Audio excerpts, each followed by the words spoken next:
The sky didn't go dark. It disappeared. 300 alien warships just blocked out the sun, and Earth didn't fight back. No missiles, no warnings, no resistance. Just silence. The aliens thought it meant surrender. They were wrong, because hidden in a desert, a human mother pressed a single command and opened something the galaxy had no name for. Not a weapon, not a shield, a door to nothing. And what came next? Even the destroyers learned fear. The Hegemony's 7th Armada didn't just arrive at Earth's orbit, it eclipsed the sun. 300 warships, each the size of a city, their hulls etched with the names of conquered worlds. Admiral Wraith stood on the command deck of the Eternal Sovereign, his 4 eyes tracking the blue marble below. Humanity's 57 distress signals had gone unanswered. When their defense satellites were already dust, this would be another name on the hull. Broadcast surrender terms, Wraith said, his translator ring humming. Standard package, servitude or extinction. But Commander Lux Torres wasn't listening to surrender terms.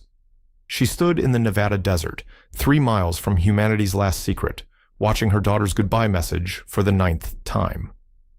Little Mira, 8 years old, recorded 3 days before the colony at Proxima fell, before the Hegemony turned 6,000 settlers into ash as a proportional response to Earth's refusal to kneel. Mira's voice crackled through the datapad. "Mom, if you can do the scary thing Grandpa built, please do it, for us." Torres closed her eyes. Behind her, the abyss gate powered up with a sound like reality tearing. It didn't look like a weapon. It looked like a door. A perfect circle, 200 meters across, hovering 10 feet above the desert floor. Dr. Elijah Moraine had spent 40 years building it in secret, using mathematics that made conventional physics weep. He called it the Abyss Gate. The Hegemony would have called it impossible. Torres called it revenge. "Alignment locked," Moraine said, his voice hollow. He'd lost 3 sons at Proxima. Target, Hegemony's 7th Armada. Range, orbital. Fire. The gate didn't fire. It opened. In orbit, Admiral Wraith saw his flagship's forward sensors go dark. Not destroyed, absent. Like someone had cut a hole in space and removed the concept of matter from a spherical region exactly 1 kilometer across.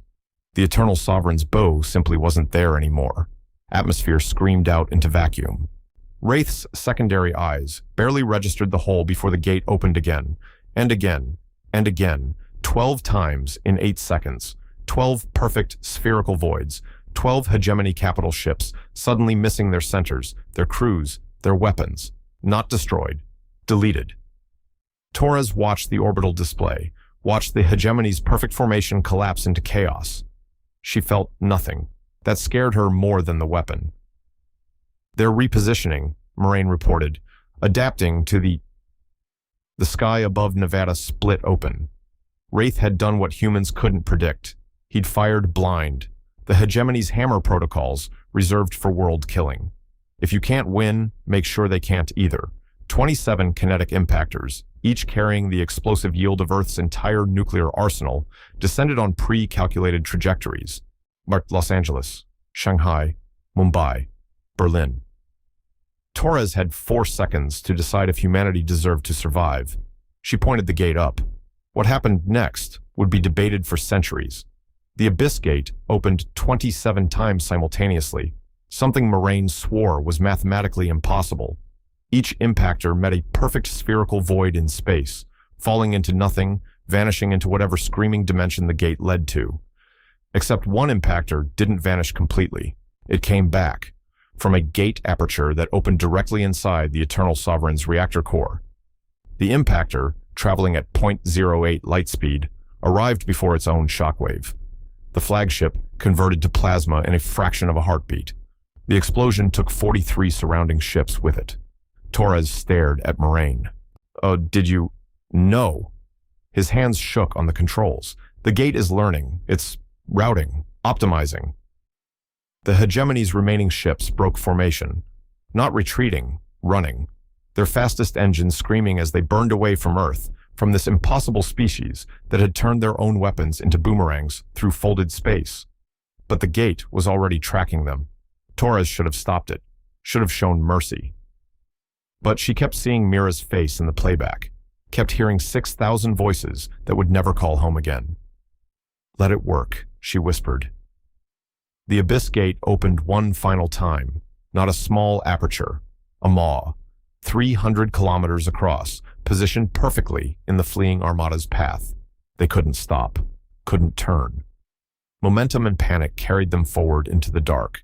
213 warships fell into nothing, into everywhere, into the spaces between stars where physics forgot how to count. Silence filled Earth's orbit. No debris, no survivors, no evidence except the recordings and the trauma. Torres stood in the desert as dawn broke, watching the gate power down. Moraine was crying. She couldn't. "What did we just become?" he asked. She thought about predators, about warriors, about destroyers.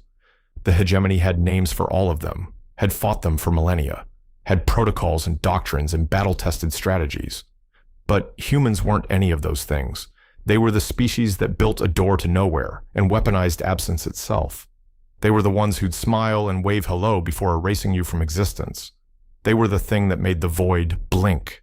Whilst Torres looked at her daughter's frozen image on the datapad, we became whatever we needed to be. Across the galaxy, the Hegemony's High Council would receive reports of the 7th Armada's fate. They would create a new category, a new warning, a new nightmare. Earth, they would write, is where the predators learn to hunt, the warriors learn to wait, and the destroyers learn to smile. What do you think humanity just unleashed? Drop your theories below. And if this story made you question the cost of survival, hit like and subscribe.